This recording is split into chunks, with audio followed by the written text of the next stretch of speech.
Hello friends, स्वागत है आपका हमारे YouTube channel study smart IQ में। और मैं हूं सबा परवीन। और आज हम फिर पढ़ने जा रहे हैं एसएससी एमटीएस 2025 के लिए जीके जीएस की क्लास, जिसमें हम डिस्कस कर रहे हैं प्रीवियस ईयर क्वेश्चंस। और ये हमारी क्लास 5 है और इससे पहले हम 4 क्लासेस कर चुके हैं। और आज इस क्लास में हम पढ़ेंगे 7 अक्टूबर 2024 के शिफ्ट 3 की जीके जीएस के previous year questions. So I hope आपको ये वीडियो पसंद आती हो। और ऐसे ही वीडियो देखने के लिए हमारे चैनल को लाइक करें, शेयर करें और सब्सक्राइब करना ना भूलें। तो चलिए स्टार्ट करते हैं आज की क्लास। फर्स्ट है, भारत की संविधान सभा की प्रारूप समिति के अध्यक्ष कौन थे? तो भारत की संविधान सभा की प्रारूप समिति के अध्यक्ष कौन थे? तो प्रारूप समिति के अध्यक्ष थे, ये थे Bhimrao Ambedkar. Okay, right answer है ऑप्शन ए, भीमराव अंबेडकर ये प्रारूप समिति के अध्यक्ष थे। ठीक है, हम बात करें भीमराव अंबेडकर के बारे में, तो भीमराव अंबेडकर इन्हें बाबा साहिब के नाम से भी जाना जाता है। ठीक है, बाबा साहिब के नाम से जाना जाता है। और इन्हें भारतीय संविधान का जनक भी कहा जाता है। ठीक है, भारतीय संविधान का जनक भी कहा जाता है भीमराव अंबेडकर को। भीमराव अंबेडकर ये प्रारूप और मसौदा समिति के अध्यक्ष थे। ठीक है, और यह भारत के पहले कानून एवं न्याय मंत्री थे। ठीक है, भारत के पहले कानून एवं न्याय मंत्री थे भीमराव अंबेडकर। ठीक है, और भीमराव अंबेडकर इन्होंने संविधान की पहली सभा बैठक कब हुई थी? संविधान सभा की पहली बैठक तो ये हुई थी 1946 में। ठीक है, 1946 में संविधान सभा की पहली बैठक हुई थी। ओके, और इसमें अध्यक्ष जो बने थे, संविधान सभा में अध्यक्ष कौन बना था? तो ये बने थे राजेंद्र प्रसाद। ठीक है, संविधान के अध्यक्ष कौन थे? राजेंद्र प्रसाद। संविधान सभा को बनने में कितना समय लगा था? हम बात करें संविधान की, तो इसे लगा था 2 साल 11 माह 18 दिन। ठीक है, 2 साल 11 माह 18 दिन लगे थे संविधान को बनने में। संविधान बनकर तैयार कब हो गया था? तो ये हुआ था 26 नवंबर 1949 को संविधान बनकर तैयार हुआ था। ठीक है, और संविधान को अपनाया कब गया था? तो ये अपनाया गया था 26 जनवरी 1950 को इसे अपनाया गया था। ठीक है, संविधान को। ओके, फिर अब हम बात करें यहाँ पे वल्लभ भाई पटेल की। तो वल्लभ भाई पटेल इन्हें भारत का लौह पुरुष के नाम से भी जाना जाता है। ठीक है, भारत का लौह पुरुष के नाम से इन्हें जाना जाता है। ओके, वल्लभ भाई पटेल को। वल्लभ भाई पटेल इन्हें भारत का बिस्मार्क भी कहा जाता है। ठीक है, भारत का बिस्मार्क भी कहा जाता है वल्लभ भाई पटेल को।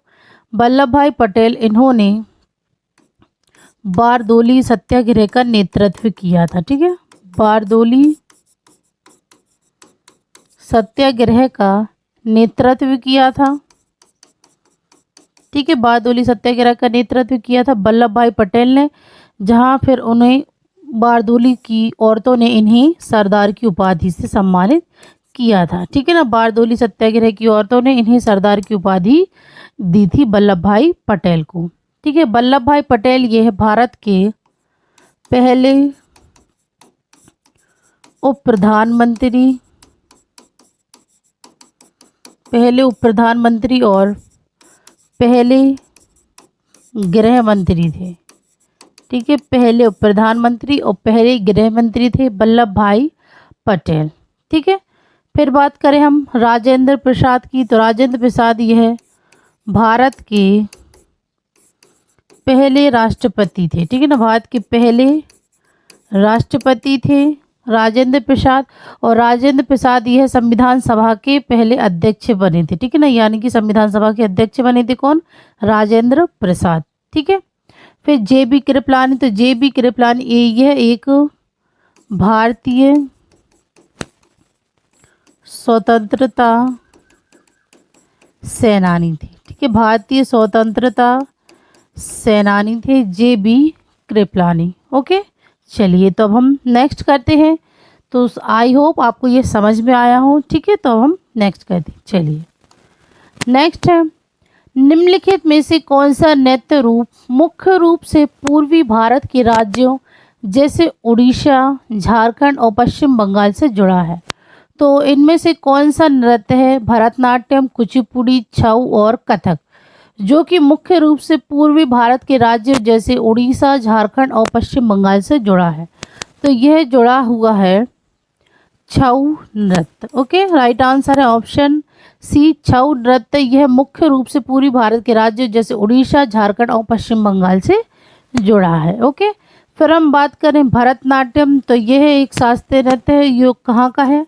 तो यह है तमिलनाडु का। ठीक है, भरतनाट्यम ये तमिलनाडु का है। कुचिपुड़ी ये भी शास्त्रीय नृत्य, तो ये कहाँ का है? ये है कुचिपुड़ी आंध्र प्रदेश का। कथक ये है उत्तर प्रदेश का। ठीक है, तो ये भरतनाट्यम, कुचिपुड़ी और कथक ये शास्त्रीय नृत्य है। ठीक है ना, और हमारे पास कितने शास्त्रीय नृत्य? तो 8 शास्त्रीय नृत्य हैं। ठीक है ना, 8 शास्त्रीय नृत्य है, जिनमें से 3 तो ये हो गए। ठीक है, फिर उसके अलावा मोहिनीअट्टम, मोहिनीअट्टम ये केरल का है। ठीक है, कथकली ये भी केरल का शास्त्रीय नृत्य है। तो देखिए ना, केरल के 2 शास्त्रीय नृत्य हैं, मोहिनीअट्टम और कथकली। ओके, फिर इसके अलावा है मणिपुरी, जो कि मणिपुर का शास्त्रीय नृत्य है। उड़ीसी, जो कि उड़ीसा का शास्त्रीय नृत्य है। ठीक है, फिर है सत्रिया, ये असम का शास्त्रीय नृत्य है। ठीक है, भरतनाट्यम, कुचिपुड़ी, कथक, मोहिनीअट्टम, कथकली, मणिपुरी, उड़ीसी और सत्रिया। ठीक है, तो ये 8 शास्त्रीय नृत्य हैं जो कि है हमारे पास। ठीक है ना, चलिए तो हम नेक्स्ट करते हैं।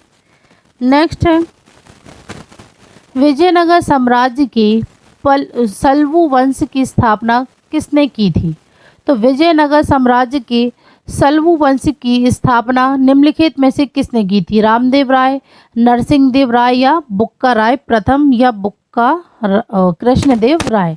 ठीक है, तो विजयनगर साम्राज्य के सुलु वंश की स्थापना की थी, तो ये की थी नरसिंह देव राय ने। ठीक है, राइट आंसर है ऑप्शन बी, नरसिंह देव राय। इन्होंने सुलु वंश की स्थापना की थी। ठीक है, फिर उसके बाद है रामदेव राय। तो रामदेव राय है एक हिंदू देवता थे।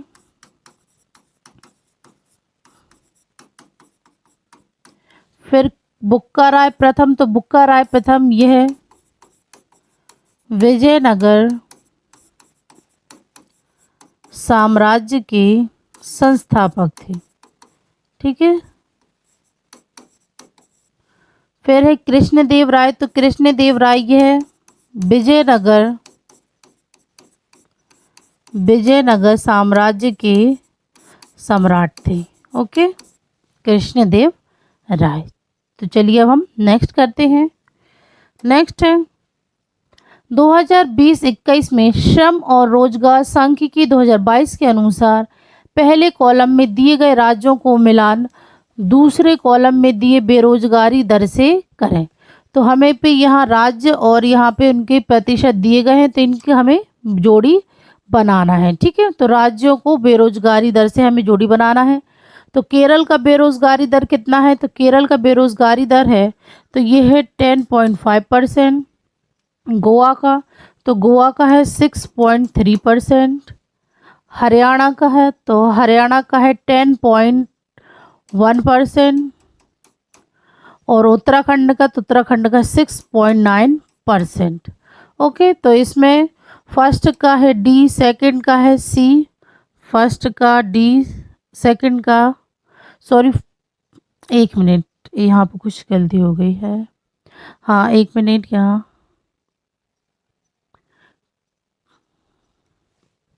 1 मिनट। ठीक है, 1 मिनट, यहाँ मैचिंग में कुछ गलती हो गई है, फिर से अब करते हैं।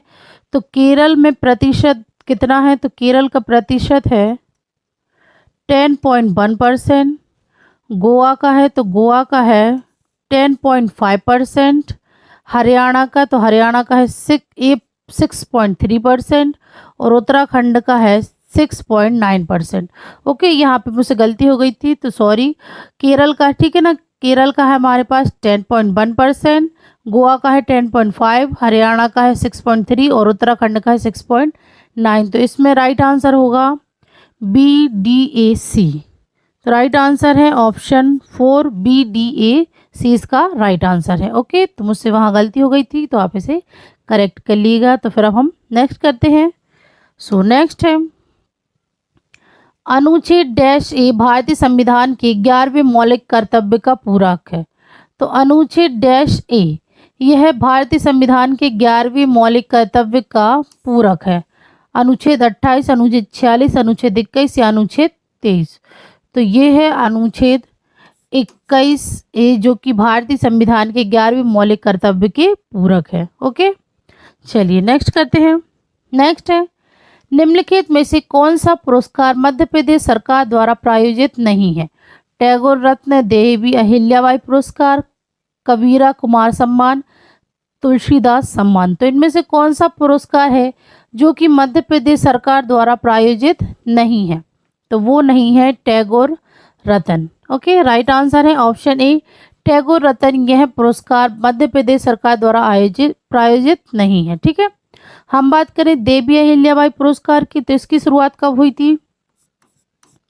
तो ये हुई थी 1996 में।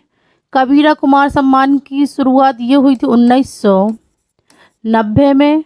और तुलसीदास सम्मान की तो ये हुई थी 1983 से 84 के बीच ये हुई थी। ठीक है, तुलसीदास सम्मान की शुरुआत। चलिए तब हम नेक्स्ट करते हैं। नेक्स्ट है यदि प्रधानमंत्री मुद्रा योजना ऋणों का वितरण वित्त वर्ष 2023-24 की पहली तिमाही में 81,597 करोड़ तक पहुंच गया, जो पिछले वर्ष की समान तिमाही 62,650 करोड़ से अधिक है, तो पिछले वर्ष की समान तिहाई की तुलना में इसमें कितने प्रतिशत की वृद्धि हुई है? तो पहली तिमाही में कितनी थी? 81,597 करोड़ तक पहुंच गया था, जो पिछले वर्ष की समान तिमाही की 62,650 करोड़ से अधिक है।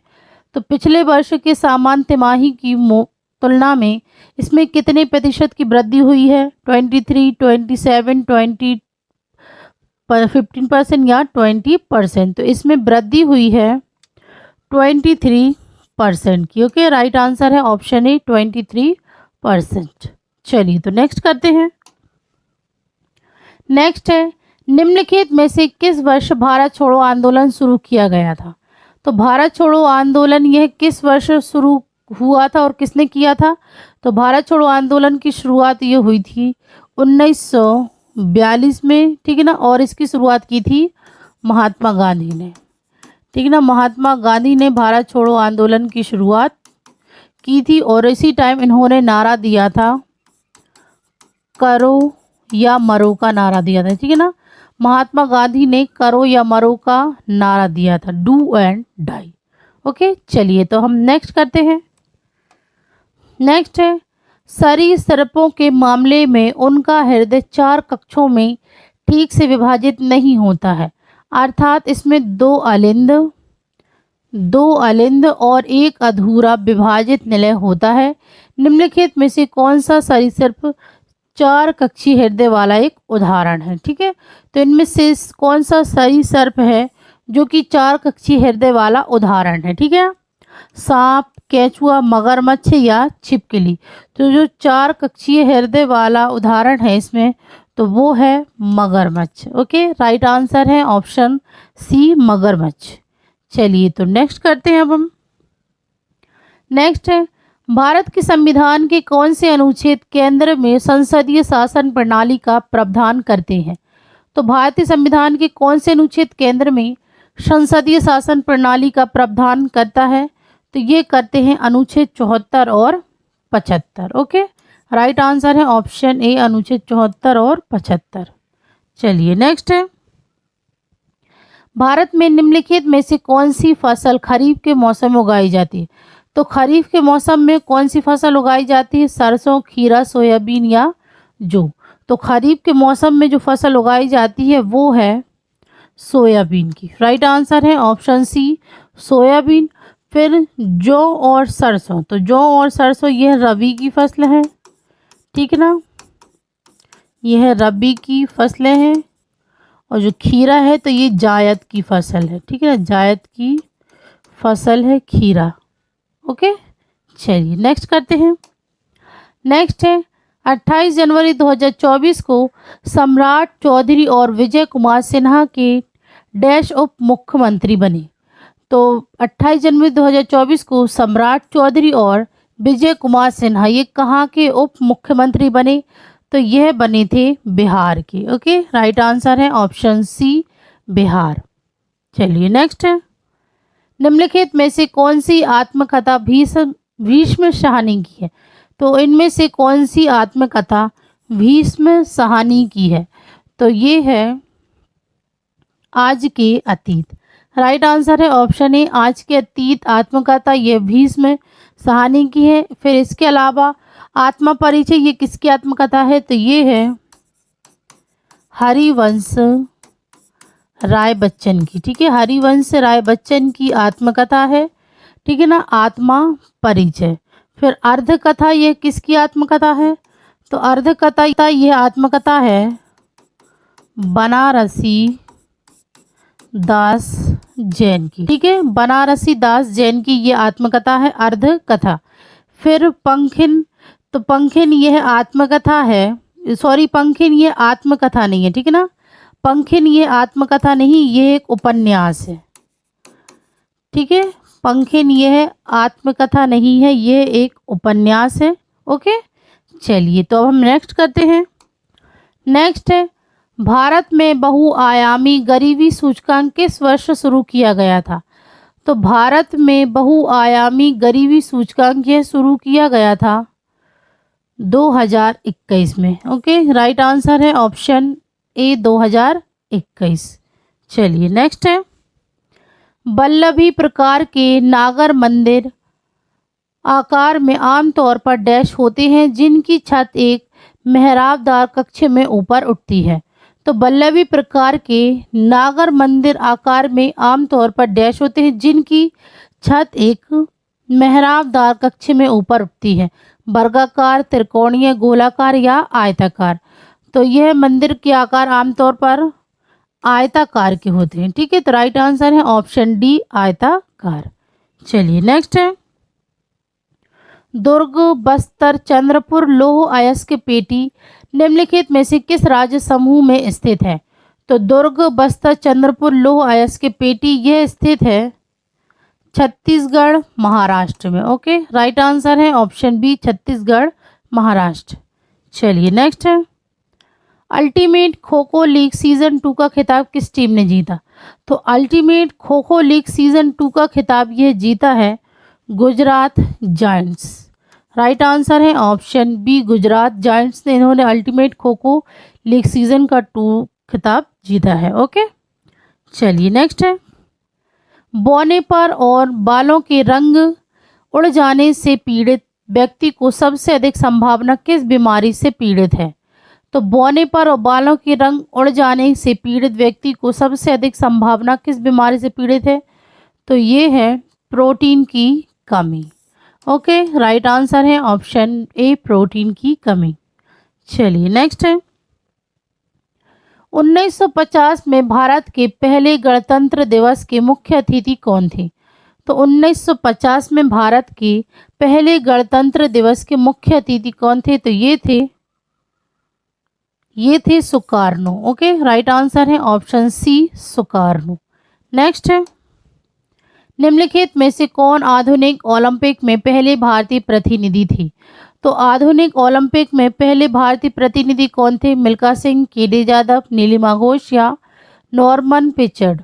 तो जो आधुनिक ओलंपिक में पहले भारतीय प्रतिनिधि थे वो थे नॉर्मन पिचर्ड।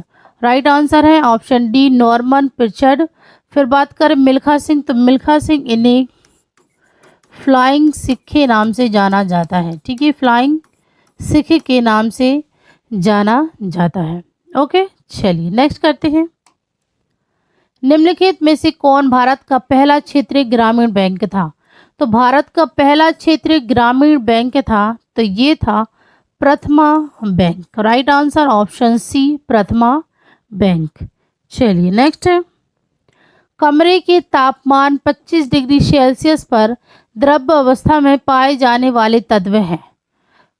तो कमरे के तापमान पर द्रव अवस्था में पाए जाने वाले तत्व हैं, तो ये हैं ब्रोमीन और पारा। ठीक है, ये है कमरे के तापमान पर द्रव अवस्था में पाए जाने वाले तत्व हैं। Right answer option C. चलिए नेक्स्ट करते हैं। नेक्स्ट है मात्रक वंश का उदय भारत के किस भाग में हुआ था? तो मात्रक वंश का उदय भारत के किस भाग में हुआ था? उत्तरी, पश्चिमी, पूर्वी या दक्षिणी? तो मात्रक वंश का उदय भारत के पश्चिमी भाग में हुआ था। राइट आंसर ऑप्शन बी पश्चिमी। चलिए नेक्स्ट है। सोनू निगम को 2022 में निम्नलिखित में से किस क्षेत्र में पद्मश्री से सम्मानित किया गया था? तो सोनू निगम को 2022 में किस क्षेत्र में पद्मश्री से सम्मानित किया गया था? खेल, सिविल सेवा, सार्वजनिक कार्य या कला? तो इन्हें प्रदान किया गया था पद्मश्री किस क्षेत्र में? कला के क्षेत्र में। राइट आंसर है ऑप्शन डी कला। चलिए नेक्स्ट है। एक स्थान से दूसरे स्थान पर पानी पहुंचाने के लिए दूर दराज के स्थानों तक पानी पहुंचाने के लिए उपयोग की जाने वाली कुछ मानव निर्मित संरचनाएं कहलाती हैं। तो एक स्थान से दूसरे स्थान पर पानी पहुंचाने के लिए दूर दराजों के स्थान तक पानी पहुंचाने के लिए उपयोग की जाने वाली कुछ मानव निर्मित संरचनाएं क्या कहलाती हैं? तो ये कहलाती हैं aqueduct. Right answer option C aqueduct. Okay, तो ये थी आज की हमारी क्लास। सो आई होप आपको ये वीडियो पसंद आई हो, और ऐसे ही वीडियो देखने के लिए हमारे चैनल को लाइक करें, शेयर करें, सब्सक्राइब करना ना भूलें। तो मिलते हैं आपसे कल अगली वीडियो में। तब तक लिए good luck and goodbye. Thank you.